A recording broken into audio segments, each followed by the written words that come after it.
From the campus of the University of Kentucky, this is Behind the Blue. I'm Cody Kaiser with UK Strategic Communications. Summer.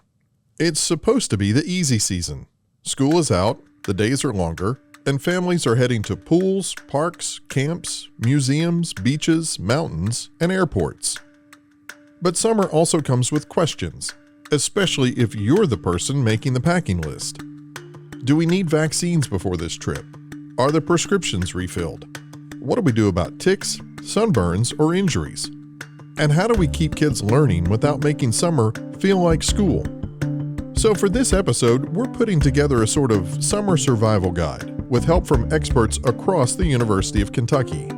We'll start before the trip even begins. Dr. Nick Van Sickles is an infectious disease physician at UK Healthcare. He helps travelers prepare for trips abroad through the travel clinic housed within the Bluegrass Care Clinic. And he says a travel clinic visit is about more than just checking a vaccine box. Travel clinics are designed to really best prepare travelers to think about how they can plan for a certain trip or a certain location or a certain activity in the best way possible to enhance the safety and enjoyment of their travel, whether it be for vacation, for work, for volunteering, for no matter what the reason is. Our job is to go through their health history, their medications, everything about them in their itinerary, and then figure out the best plan for safety. A lot of people associate travel clinic with really just getting the needed vaccines, and those are important as well. But really, it is that comprehensive prevention plan that we want to focus on as clinicians in travel medicine. The earlier you can think about travel health, the better. Some vaccines take time to work. Others require documentation before you enter a country. But Van Sickles says travelers show up at all points in the planning process. We get the spectrum, people that are early planners that come, even 6 or 9 months before their trip, and then people that are like, hey, I'm leaving on Tuesday. Can I come in and see you real quick? And it kind of depends on where you're going, how long you're going to be there, and what's required. So if the country, for example, requires a yellow fever vaccination and you need that vaccination to get the visa to get into the country, then you might need a lot more advance notice, because the yellow fever vaccination, for example, is 10 days until we can legally say it takes effect on the card. Most vaccines in general are a week to 2 weeks to have a protective benefit. So if you're looking at purely vaccines, which there's more than vaccines I mentioned before, but purely that, at least 2 weeks is preferable, because if we're going to give you something, we want it to have an effect. And that's assuming it's just a one dose. Some vaccines require a series. So, as early as possible is generally what I recommend. A month would be a dream for most travelers, for me at least, so I can get whatever I need to get done for them, and make sure they have everything ready for a visa, for a trip, that they're protected by a vaccination, or they can buy or get needed supplies for their travels. And before getting into destination-specific vaccines, the clinic starts with the basics. That's one of the first things we do, is we go through actually the routine vaccines, because the most common illness you're going to get when you travel is likely to be traveler's diarrhea, the common cold, and flu and COVID and other respiratory type vaccines. So we try to go through everything in a comprehensive manner before getting into the nitty gritty of, well, there's this rare disease that you could take this vaccine for that you might need based on your activities. But again, it's all based on people's plans, itineraries. But at the foundation of it is really what should you be getting for life right now that you're living here in Lexington, Kentucky, or wherever you live. From there, the visit gets into the practical realities of the trip itself: food, water, altitude, transportation, and what to do if something goes wrong. One of the first questions is simple. What's your water plan? The first question I really want to ask people is, if you're going somewhere that doesn't have water you can drink easily, what is your water plan? And then some people are like, that's a great question. I don't know. And then so we talk about that a little bit more. Traveler's diarrhea is traveler's diarrhea. It's just unlucky, but there's a lot of things we can do to prevent that too. And so we go through food and water really heavy at the beginning, because you have to eat and drink while you're traveling. And so that's the number one thing. And that's the top reason people get sick while they're abroad. For food, the advice is easy to remember. For food, we have a simple mantra we use, which is boil it, peel it, cook it, or forget it. And so, if you follow those three steps, if the food is boiled and hot when it's served to you, if it is a baked good, for example, or if it's something you can peel yourself, then it's likely to be much safer than something that is, has a lot of fresh vegetables, for example, that have been washed in water where you don't know what water was used, for example, which would be more likely to make you sick. Even with good planning, people can still get sick. That's why Van Sickles tells travelers to have a plan for travelers' diarrhea before it happens, including medicines, hydration, and knowing when to seek care. Altitude is another place where planning matters. A trip can get risky when someone flies from sea level into a high elevation destination and tries to do too much too quickly. A lot of people go to Peru and go to Cusco and then go to Machu Picchu and then go to see the lake nearby. And those are all at altitudes generally at 10,000 feet or above, which most people will feel some sort of way when they get to that altitude. And that way is not very great. And most people are flying from Lima, which is at sea level. And so you have this massive shift in what you're used to, which is sea level, to a very high altitude, like 10,000 feet. And then we also talk to them about not going hard and heavy when you first get there. And I see this quite commonly with the mountain treks. Himalayas, doesn't matter where. People are really anxious. They only have a little bit of time off of work and they want to do a big mountain climb on Everest in 5 to 7 days. And that is just very dangerous unless you are a really seasoned climber who has spent a lot of time and is already acclimatized to that altitude. So we talk a lot about what the plan is. How can you make that the safest plan possible? And there's a few different ways you can do that in terms of, only ascending a certain amount. If you start to feel sick, you start to descend, making sure you have a company that can help you out if you start to feel sick. And there's certain illnesses that are associated with altitude that we go over. And then how you can get down quickly, and also trying to extend it so you have more time to adjust. Because the key with altitude is that adjustment period. And if you feel sick after you've taken it easy, you should not be climbing further up. You should be going down. The point isn't to scare people out of the trip. It's to make sure they have a fallback plan, especially if they're going somewhere remote, climbing at altitude, or traveling in a place where medical care may not be easy to reach. One travel risk people may not think about is transportation. Van Sickles says the illness most likely to interrupt your trip may be traveler's diarrhea, but the thing most likely to seriously hurt you is often how you get from one place to another. Planning your trip from point A to point B and so forth is one of the most important things, because I think you spend so much money and time trying to get to where you're going. The small transit you have to take in between cities and sites is actually more important. So making sure you take a car with seatbelts, a taxi with seatbelts, not riding on 2 or 3 wheeled vehicles as much as is humanly possible, depending on where in the world you're going. Things like that. Wearing a helmet, that you might do here in the US because you have it at your house, but you might not do abroad because you didn't think about it because you can't put it in a suitcase. Things like that are the most likely to get you hurt. And so I think making a plan for, and again, that's where that itinerary is helpful, a plan for that itinerary and then thinking about how you're going to address those steps is really important.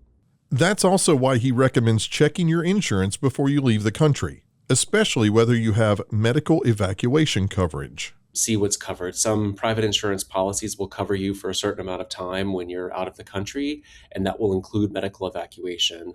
Medical evacuation is probably the most important thing that I want as a baseline for travelers. You can look online. There's a few agencies that you can buy a simple travel policy. They don't typically run too much in terms of cost for medical evacuation as a baseline because it's a rare event, right? But it can save you a lot of money and stress at the end of the day if you have to be evacuated, and you have this policy that costs maybe $50 or $100 versus a $10,000+ flight to an area with medical care that could help you out. And for people interested in making an appointment, Van Sickles says the more detail you can bring, the better. Itinerary, vaccination records, and a sense of what you'll actually be doing on the trip. But even if your plans are still loose, or the trip is coming up soon, it's still worth calling. We're an infectious diseases clinic, but the travel clinic is housed within it. It's 859-323-5544, and just ask for a travel clinic appointment. If you can bring with you as detailed of a plan as you have, that helps me, because what I like to do is tailor the the recommendations to what you're going to be doing in what place of the world you're going to be going to. So any plans that you have or any vaccination records are ideal. If you don't have them, if you're like, look, I'm just going to X country and I don't know the itinerary, I'm being surprised for my birthday, this is a big event, but I just know we're going to go all around, I can still work with that. Even if you're leaving soon, call us. If we can't get you in, we have our colleagues that work in the pharmacy travel clinic. They might be able to get you in, or we can find someone who can help you or see you or figure out a way to help you out. There are some things we can't overcome. So if you needed the yellow fever vaccine, for example, and it's due now, we can't do it. But most of the time, we can figure it out with you. So that's the first part of the guide. Know where you're going, think through the risks, and make the plan before you need it. Next comes packing. For many travelers, especially people staying within the United States, the biggest health concern may not be a destination-specific disease. It may be much simpler. Making sure you have your daily medications, inhalers, insulin, over-the-counter supplies, and refills ready to go. That's where Dr. Dylan Spencer comes in. He's a pharmacist with UK Healthcare Pharmacies and the UK Pharmacist Care Team. And his first piece of advice is simple. Check your prescriptions before you leave. First and foremost, I think the most important thing is to make sure you get your medication refilled before you travel. If you are traveling within the United States, you always have the option to have your prescriptions transferred to a local pharmacy where you're going if you run into a situation where you need to get an emergency fill away from home. But having them refilled before you leave is always best, and talking to your pharmacist can help make sure you get those done. It's also worth knowing where the closest pharmacy is at your destination and whether your insurance is likely to be accepted there. But the easiest problems to avoid are the ones you can solve before you ever leave home. When you're packing, Spencer says convenience can work against you. Pill organizers are handy at home, but if you're flying, original prescription bottles can save you a lot of trouble. Generally, it's best to keep it in the original prescription container. Having it in the amber bottle, or if it's a packaged medication, having in that original container that has your prescription label with your name on it can be very helpful for travel. It's not a legal requirement, but if you were to run into issues and questions of what is this medication, it's best to have it in that original container. That way your identification matches the name on the prescription label. If it's a refrigerated medication, still they like it to be in a original container if possible. You are able to take like a small cooler to keep that cold for you. In that regard, I would make sure that you also wrap your ice pack maybe with a small towel. Mostly you just don't want your medication to touch the ice pack and have the potential to freeze your refrigerated medication if it's not supposed to be frozen. And when you're deciding what goes in the checked bag and what stays with you, the answer is simple. Keep prescription medications in your carry-on. Generally, for prescription medications, I would recommend to keep them in your carry-on, and that's for a couple reasons. Temperature in the underside of the plane can vary pretty frequently, so you risk your medication getting too hot or too cold depending on the temperature. And keeping them with you is also helpful in case your checked baggage gets lost. That way, when you get to your destination, you would still have your prescription medication with you. For international trips, it's also worth checking whether your medications are allowed in the country you're visiting. Spencer recommends asking a pharmacist or another health professional to help you look through reliable travel resources before you go. Summer heat can also be a big problem. Even medications stored at room temperature should not sit in a hot car, a beach bag, or a suitcase in the sun for long. Spencer says to move medication into a controlled environment when you arrive and watch for signs that something may have been damaged. For room temperature medications, usually you don't take any extra precaution, but you don't want to leave anything in a very hot car for a long period of time. It's best, even for room temperature medications like pills and capsules, to bring them into a controlled environment once you get to your location. For insulin, that's supposed to be clear and colorless. If you notice any particulates or any kind of color mixed in that medication, and that's unusual, I wouldn't use that medication just to be safe. For capsules and tablets, say they got moist or wet, If they were starting to actually disintegrate or showing signs of sticking together in that sense, I would also not use that medication. For over-the-counter supplies, there isn't one perfect kit for everyone. What you pack depends on your age, medical history, and what medications are safe for you. But for many travelers, it's worth thinking about basics like pain or fever medicine, something for motion sickness if you need it, and any products you already know your family tends to use. Having some sort of pain reliever, anti-fever medication like Tylenol or Advil. If you're able to take one of those, having something like that with you is never a bad idea. If you're prone to motion sickness, having some sort of over-the-counter motion sickness medication is a good idea to have, especially if you're going on a boat or going in a plane and you're going to get, if you feel sick from that, usually trying to get ahead of it is never a bad idea. Bottom line, pill organizers may be convenient, but when you fly, keep the original labeled bottles with you. A quick money-saving note. If you have an FSA or HSA, some over-the-counter medicines and first aid supplies may be covered. Spencer says it's worth checking your plan before you stock up.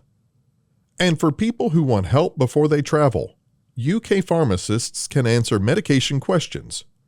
UK Pharmacist Care also offers travel health consultations for people heading to international destinations. Any of the UK retail pharmacy sites have pharmacists on staff that would be happy to answer any questions you have. It's helpful, especially if you fill with them already, they'll have a list of your medications. But if you don't fill with them, you may need to bring a list of medications that you have questions about. Pharmacist Care Clinic is specific. We offer a variety of services, but one of the services we provide to the public is a travel health service. So if you're going specifically to an international destination and you want to know what vaccines or oral medications may be recommended for where you're going, you can schedule a consultation with us, and then it's an hour-long telehealth appointment where we go through the entire list of recommendations for you. At this point in the guide, we've covered what to do before you go and what to pack. But summer is not just travel. It's often bikes and scooters, trampolines and pools, lakes, hikes, grills, fireworks, ticks and animals, and heat. And when those things go wrong, families may end up in the emergency department. That's where we turn next with Dr. Christopher Belcher. He's an associate professor in the UK College of Medicine and associate program director for emergency medicine. He works in both adult and pediatric emergency care at UK Healthcare, and he says summer brings a noticeable shift in what comes through the doors. Pediatric emergency medicine definitely has a seasonality to it. In the winter and the early spring, it's mostly respiratory illnesses that they're taking care of. But as we hit roundabout now and throughout the summer, a lot of it is trauma and orthopedic and exposures to the environment, that kind of stuff that we are taking care of on that side. And it gets really busy. We are keeping our orthopedic doctors busy. We're keeping our trauma doctors busy. Like, it is a very busy time in our pediatric emergency department. A lot of those summer injuries are broken bones, often from playgrounds, trampolines, bikes, scooters, and now e-bikes. But Belcher says some of the most serious injuries are also the most preventable. We see a lot of broken bones this time of year, right? People are out on trampolines, people are playing at the playground, people are riding their bikes, and e-bikes now are a big thing. So we're seeing a lot more injuries with that, but we see a lot of orthopedic injuries. I think one of the more preventable things that we see are head injuries, right? So people riding their bikes or their e-bikes or ATVs or four-wheelers without helmets is a big thing that we try to impress upon people that they shouldn't be doing. Every single kid that comes in with a bike accident, I ask them, were you wearing a helmet? Most of the time the answer is no. And I use it as a little teaching moment. But I have two daughters, a 2-year-old and a 6-year-old, and they're both not allowed to ride their bikes without helmets. And they comment on everyone who doesn't have a helmet on when we're out seeing people. And so I think I do a pretty good job of impressing that upon people, because that's something very preventable for the most part, especially if you're riding faster vehicles like e-bikes or scooters or ATVs. We have seen some devastating injuries from people not wearing helmets on those things. His bottom line on helmets is about as direct as it gets. We can fix broken bones pretty easily. There's not a whole lot we can do effectively when your brain gets injured. And that's why he says a helmet is not just about avoiding a concussion. It's about reducing the risk of the kind of skull fractures and brain bleeds that can happen when a child falls from an e-bike, scooter, ATV, or other high-speed vehicle. Water safety is another major summer concern, especially for younger children. Swim lessons are valuable, but Belcher says they are not a substitute for adult supervision. I think in the younger groups, we worry more about unsupervised swimming, right? And if kids are out in the pool by themselves or getting into pools they're not supposed to be in. And so we always recommend that, if a kid is swimming, a parent should be with them. It's great if they can get a swim lesson of some type and learn to swim on their own, but there should always be parental supervision in the younger children who are out around the water, be it the lake, be it the pool, whatever.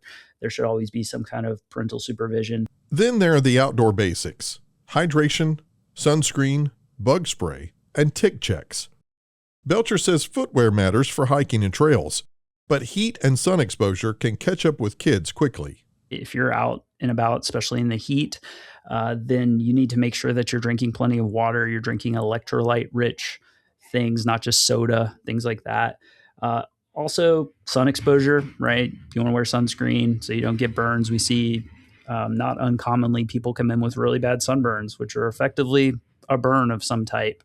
So we treat those very seriously. I think making sure that you're wearing clothing that covers your extremities when you're out in high grasses and in the woods, you're wearing bug spray or something similar if you're really going to be out in the environment is a worthwhile endeavor. Ticks are one of those things families may not think about until they find one. Belcher says prevention is best because tick-borne illnesses can be hard to diagnose. But if you do find a tick, removal and follow-up matter. We can treat tick-borne illnesses, right? But it is a tricky thing to diagnose. And so it's the best prevention for it is just not getting bit by a tick at all.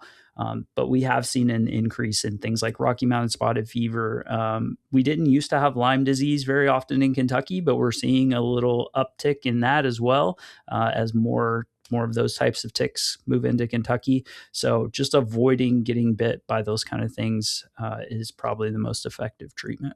The thing that you need to do when you have a tick bite is to make sure when you pull it off that you get the head. Most people, it's got a large body because it gets engorged with blood if it's been on for a little while. Then it has a tiny little head. So make sure that you get the head out of there. You don't want to leave a foreign body in the skin with the potential to cause illness. We worry about tick bites when they've been on greater than 24 hours. Things to look out for. We worry about rashes in particular after tick exposure. So when we're thinking about Lyme disease, we worry about a target-looking rash. It looks exactly like a target like you would use for archery practice. For other types of illnesses like Rocky Mountain spotted fever, you get tiny little dots all over. Kids usually get high fevers. They're not acting themselves, that kind of thing. And so if you've had a tick exposure and you find a rash that just worries you, or the kid's getting fevers or they're not acting normal, it doesn't mean they have tick-borne illness, but I think it's worth getting checked out either with their pediatrician or with us in the emergency department if they're particularly sick. His practical advice for families is to check kids after they've been in tall grass or wooded areas. Bath time, shower time, or pajamas are easy reminders. And if you remove a tick, save it in a bag with the date, where it happened, and where on the body it bit. That information can help a doctor later if symptoms develop. For snake bites, dog and cat and other animal bites, Belcher's advice is simple. Don't guess. If a child is bitten by a snake, have them evaluated. And if an animal bite breaks the skin, infection risk becomes a real concern. If a kid gets bitten by a snake, they should probably be evaluated in some fashion. We don't have a ton of venomous snakes here in Kentucky. We have copperheads, we have water moccasins, we have some pygmy rattlesnakes on the western Kentucky side. But for the most part, those aren't life-threatening bites, right? They don't have a neurotoxin. They have a toxin that's going to destroy the skin, destroy the muscle, things like that, cause incredible amount of swelling. But with treatment, it is usually not life-threatening, usually. Now, with that being said, they should be evaluated by someone, especially if it's swelling, especially if they're showing systemic symptoms like not acting themselves, fevers, things like that, they should be evaluated by somebody, even if you're concerned that they got bitten by a snake. We see an incredible amount of dog bites throughout the year, but especially this time of year as people are outside and playing on playgrounds and things like that. So my recommendation is to not let your kids go up to any dogs that you don't know, because it can be devastating. It can happen very quickly. Dog bites and cat bites in particular are notorious for getting infected. Cat bites even more so than dog bites. And so if a bite breaks the skin from an animal, a mammalian animal, it probably needs antibiotic prophylaxis. We are probably going to treat them with antibiotics in some fashion just to make sure it doesn't get infected, but particularly cat bites because they just have a lot of bacteria in their mouth. If it's a dog that you don't know who bit your child, we would think about rabies. Rabies is incredibly rare among dogs in Kentucky, but it is something we think about. And we're going to probably treat you with the vaccine and immunoglobulin if we don't know the vaccination status or we are not able to contact the owners of that dog. So that is something to think about as well. And not every pediatrician office or urgent care is going to carry the rabies vaccine. And so you may have to go to an emergency department to get that and to be evaluated for that. A summer first aid kit does not have to be fancy. Belcher says the basics matter most: wound care, cleaning supplies, pain and fever medicine, antihistamine, and in some cases, a tourniquet in the car if you know how to use it. Every resident that comes through here, every attending I work with, I recommend that they carry a couple tourniquets in their car, because tourniquets can be life-saving in an accident, in even like a mowing accident where something really catastrophic happens to a limb. A tourniquet can be life-saving and can get you time to get that person to the hospital, get EMS to get there, that kind of thing. So I think it's very reasonable for people to have one or two tourniquets around and to learn how to use them in case of an emergency. And those can just stay in your car, in case you come upon a scene that needs that. But I think having some kind of wound care, having a tourniquet, having basic cleaning supplies and antibiotic ointment is very reasonable. Other things like Tylenol, ibuprofen for fevers and pain, Benadryl in case of itching and rashes. But other than that, I don't think you need any crazy expensive equipment. I think most of those things you can do without. As July approaches, fireworks bring another seasonal risk. UK sees serious hand and eye injuries around the 4th of July, and Belcher's advice is to leave fireworks to professionals when possible. Yeah, the 4th of July is a particularly busy night for us in the emergency department, especially at UK, because we have the eye specialists and we have the hand specialists. So we see a lot of firework-related injuries. So I would recommend not to hold on to fireworks. Fireworks are great if you know how to do it correctly. They're fun to watch. I would leave it to the pros if you can. Obviously, don't combine alcohol and fireworks. That's a bad combination. Always wear eye protection if you're doing those kind of things. We see a lot of devastating eye injuries that night. We even add an extra call system for the eye surgeons for that night in particular, because of how busy we are with eye injuries. So take care of your eyes. Always wear eye protection. I think one thing we see that you don't really think about that often, because we did it growing up, is sparklers in children. Those sparklers get very hot. They go very quickly, and kids don't understand that they're going to burn themselves if they hold on to a certain part of that. So I'd be really careful about that. We do see hand injuries and burns from those, but just lots of burns in general around this time of year. So keeping kids away from open fires is always a good plan. When something does happen, parents often have to make a quick decision: pediatrician, urgent care, or emergency department. Belcher says the emergency department is the place for anything that threatens life, limb, or eyesight. If you're worried about life, limb, or eyesight threats, you should come to the emergency department. I think that's very reasonable. If your kid's not acting appropriately, if they're very off their baseline, I think it's very reasonable to come to the emergency department. If you have a traumatic injury, if you have a burn that's severe, if you have a laceration or a cut that is severe, you need to come see us in the emergency department. For things like, a little bit of fever, a little bit of vomiting, that could be seen at an urgent care with their pediatrician if you can get in.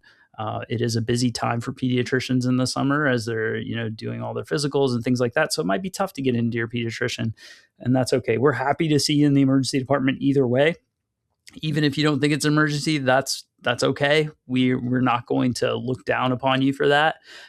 But it does get busy. You're going to be there for a while if you're not that sick, because we have to focus on all the life, limb, and eyesight threats. And so it is nice when people can consider not going to the emergency department if they're not having an emergency. To close out the safety section, Belcher named 2 common habits he wishes families would avoid: letting kids ride on lawnmowers and letting multiple children jump together on trampolines.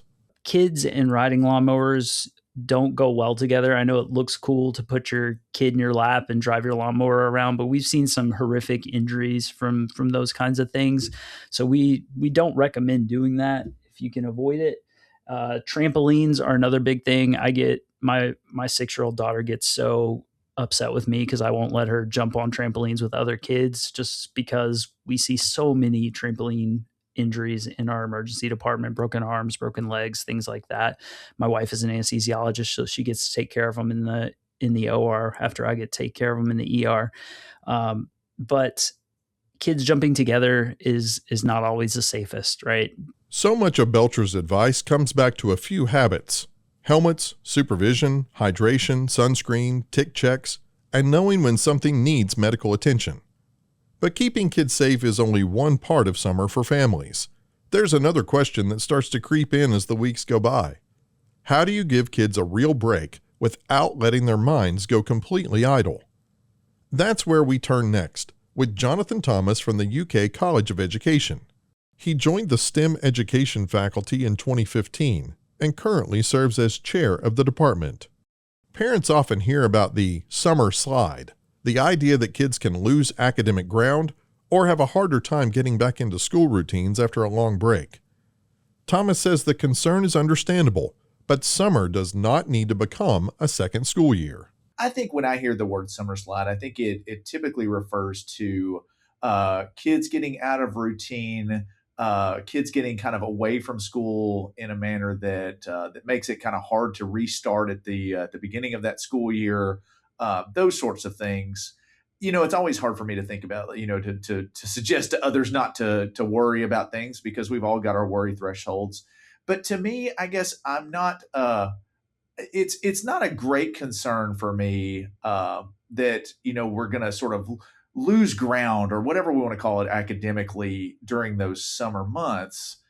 But with that said, I do think there are some things that we can do to keep our kiddos, our students, our people, their minds engaged and active and thinking about things. And I think that that's what's really important, because I don't think we necessarily want to replicate the school experience, but I think there's real value in the time stepping away from school to rebuild, enrich, and to sort of orient our minds to other things. But that's not to say that we just want to go into full passive mode and just turn on the TV and stream away with whatever's going. I think there's some things we can do just to keep our minds active and keep our kiddos' minds active. Some skills can feel a little rusty after a long break, especially in subjects that build step by step, like math or science. But Thomas says the answer is not necessarily worksheets or a rigid summer curriculum.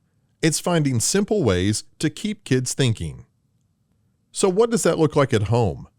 It can be as simple as a board game or a trip to the library and letting kids choose books that actually interest them.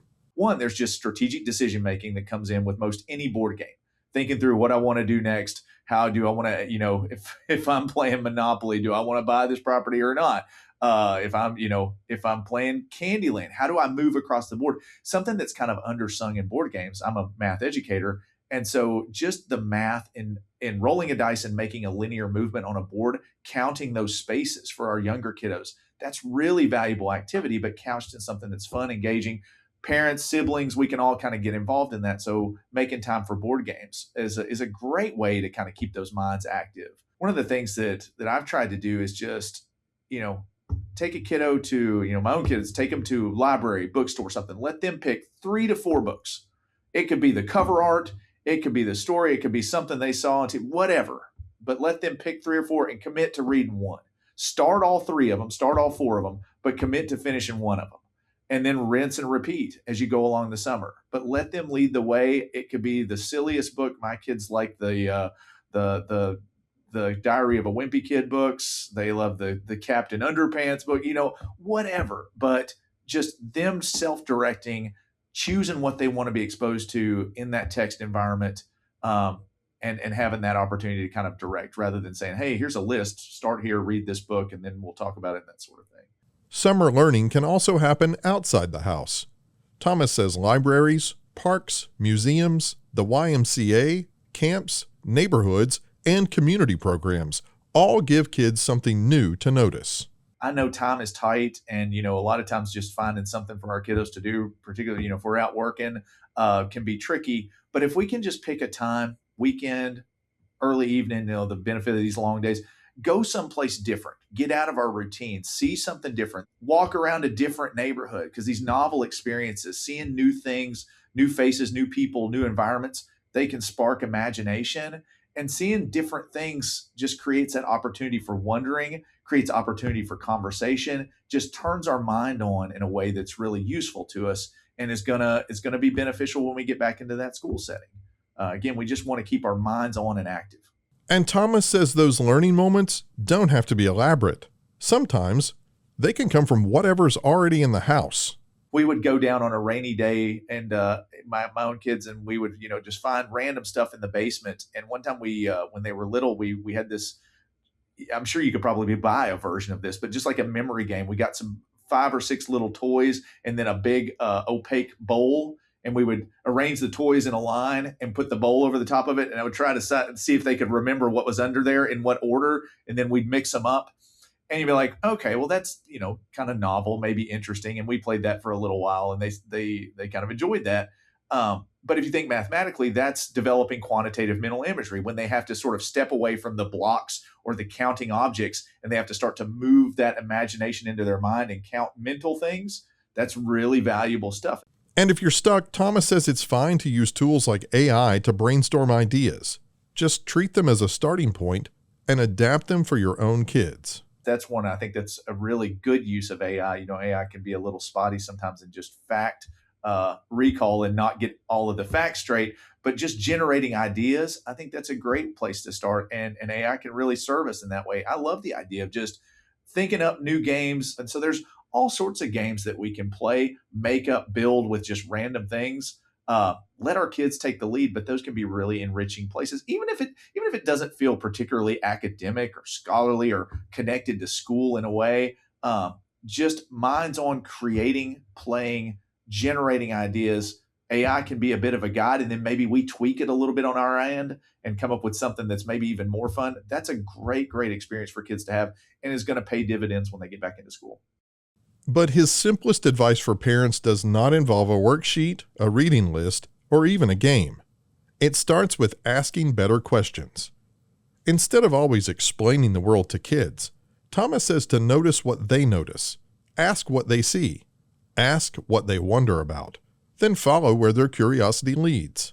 I think a lot of times, and I'm guilty of this too, I want to sort of explain the world to my kids when we're out and about, wherever we're doing, whether it's getting a haircut or gas up the car. Like, I want to tell them about what's going on. I want to be like, oh, look at this, and look at the numbers on the gas pump going up, and here's what this costs. And what I've learned is that I want to rephrase that into questions. I want to ask them what they're looking at. What do you notice about this? What do you see? There's this framework in teaching called professional noticing, where we attend to students' thinking. We kind of watch what they're doing, what they're looking at, what they're saying, and then we make some interpretation. What do I think they're thinking about?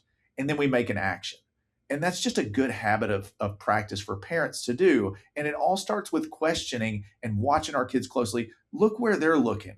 I was walking with my kiddo it's been a little bit now, but when he was a little bit younger, and there was a team working on a roof in a house nearby. We were walking down the street, and I could see he was looking up, and he was watching these guys work on this roof and shingle it. And he was just thinking about that. I'm like, what are you looking at up there? What are you thinking about? And he was like, how often do they have to do that? And that was a way in for me. I'm like, well, I think, usually get about, 20 20 years out of a roof. And so, and then he was like, oh, that's longer than I thought. I didn't know how long he thought roofs would last. Maybe he thought like a week or a year or something like that. And I'm like, so when do you think they're going to have to do it again? Like if they're putting that on now, when are they going to have to do it again? And it kind of carried him for a while. He's like, okay, well, this is the year. And so just little things like that where we can watch where our kids are watching, take an interest in what interests them, learn their world, and then ask them questions about it. Again, we just want to flip that mental switch on, get them thinking, talking, and their interests are a great way into that world. So I would say just start asking questions. We don't want to just like mile a minute questions at them and just pepper them with questions, but just watch what they're watching, look where they're looking, see what's firing them up, ask them about it, and see where that leads you. That idea, curiosity without pressure, leads naturally to our final stop in the summer survival guide: museums. Because a museum visit can do a lot of things Thomas is talking about. It gets families out of routine. It gives kids and adults something new to notice. And especially in the middle of summer, it can be a cool, quiet place to slow down for a while. Stuart Horodner is the director of the UK Art Museum, and his first piece of advice is especially helpful for anyone who feels intimidated when they walk through museum doors. Don't worry about being right. I think the best advice I could give is to not worry about being informed or being correct about your opinions about things, to encourage yourself and your kids to just be open. So I do an exercise sometimes with visitors where I'll literally just say to them, go towards something that you find interesting for one reason or another. It could be the color. It could be that it's realistic. It could be that it's big. It could just connect with you in some way. And then just spend some time looking at it and describing to yourself or maybe to your brother or your parent, what does it make you feel? What does it make you think about? What does it connect to in your life that you already know about?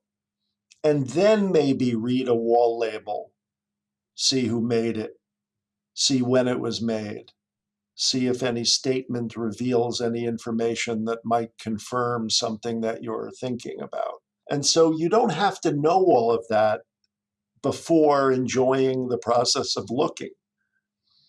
So I feel like one of the great, empowering gestures is to worry less about what it is and what you're supposed to think about and what you know and all of that, and being right. Like, am I right? Did I get it? It's not a test. It's an invitation to look and feel things. That may be one of the most important museum tips in the whole conversation. Start with what catches your attention. You don't have to see everything. You don't have to understand everything. You just have to begin somewhere. Horodner says one of the easiest ways to make a museum visit less enjoyable is to turn it into a checklist. Did you have a better experience spending more time looking at something that really spoke to you? Or do you want to run all over the museum trying to make sure you saw everything? It's like if you go to a big encyclopedic museum, our museum at UK, you can pretty much see it thoughtfully within an hour. But for example, and maybe there's 200 works on view at any given moment, let's say. If you go to the Whitney or the Louvre or the MoMA or the Met, there's no chance you're going to see even close to, a tenth of what's on view, if that. So go to the areas that you think might be in. Are you interested in ceramics? Are you interested in contemporary art? Are you interested in religious painting? I mean, there's a lot of different things to choose from. And I guess if you're a parent trying to shepherd that experience, maybe take a look ahead of time on a website or in a guide of some sort and make a plan and articulate the plan. We're going to look at ancient Egypt things, and pick 3 or 4 options or give them options, but you can't pretend to do all of it. For families, that might mean checking the website ahead of time, picking 2 or 3 things to see, and letting everyone know the plan. The goal is not to win the museum, it's to leave with something that sticks. A little timing helps too. Horodner says quieter visits often come down to when you go and whether you're willing to step away from the crowd. Usually during the week, everybody's quote unquote at work. And so you have a little bit more wiggle room, maybe away from crowds. If you have to go on a weekend, I would go when they open, as opposed to waiting for the middle of the day, for example, where maybe more people are out. So early during the week. Yeah, I think those tend to be ways of avoiding, more people. Don't stand in line waiting to see the one thing that everybody else is waiting to see. Go look at the other stuff. Go stand in front of something that everyone is not, racing to go look at. You'll get to everything eventually, but sort of pick your strategy without, having to follow the crowd in the dutiful way. And then go at your own pace.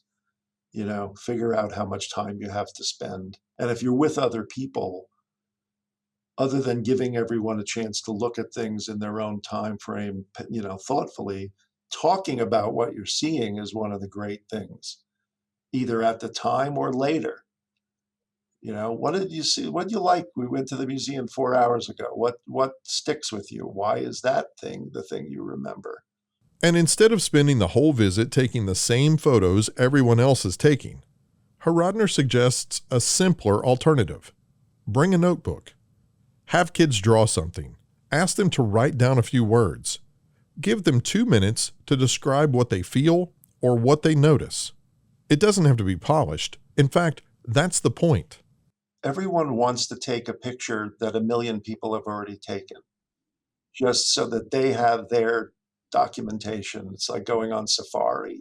Here's my picture of the giraffe, which is my residue to show everyone that I, went on safari. Like, we do a lot of exercises at the museum that are totally applicable for people, on their own travels. Make notes about things that you're feeling when you're looking at something. Just write it quickly. Don't worry about writing it. You're not even needing full sentences. Write words that come to mind, write feelings that come to mind. Later on in the day, you might give your kid a little challenge of, based on what you wrote down, write a little story about that artwork. It's just there's a lot of information now about how we remember things.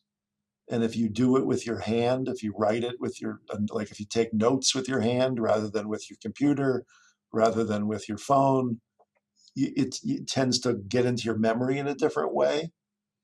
But one of the tricks in all of these things is about speed and not worrying. So speed often unlocks that problem of worrying about getting it right also. Like, I just wrote down whatever I could as quickly as I can. You've got 2 minutes, write everything down, and then the 2 minutes are over.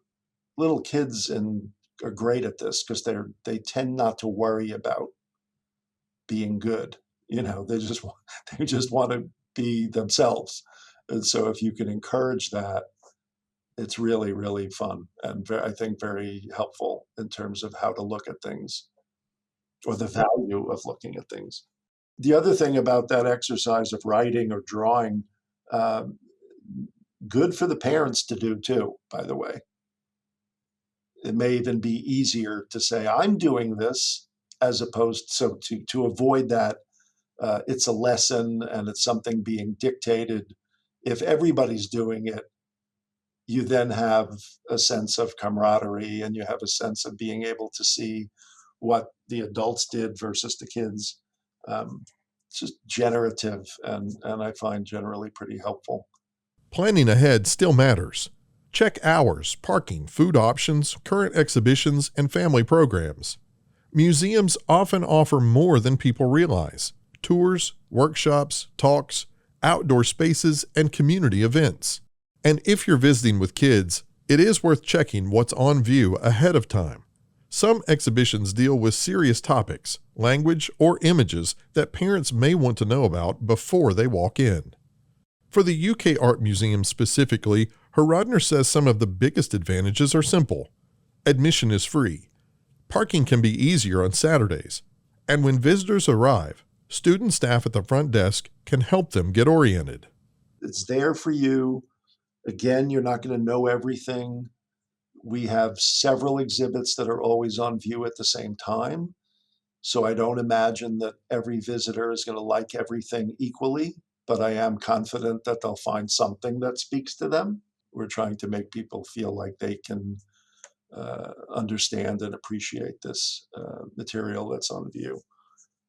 And there's always a mix of historical work, contemporary work, work by artists from Kentucky and everywhere else. What you thought you might like may not be the thing you wind up looking at. It may be that some work that you had no idea about, never heard of the artist, have no idea where, just nothing about it. That's the thing that spoke to you. And that's great. And I think whether it's our museum or other museums, museums are here to be used. You know, the people who do what we do, yes, we want crowds, and yes, we like it when more people are here than less. But sometimes the greatest thing that you can do is just be by yourself in a room looking at things with nobody around, like where you can feel free. And something I never thought about really until COVID.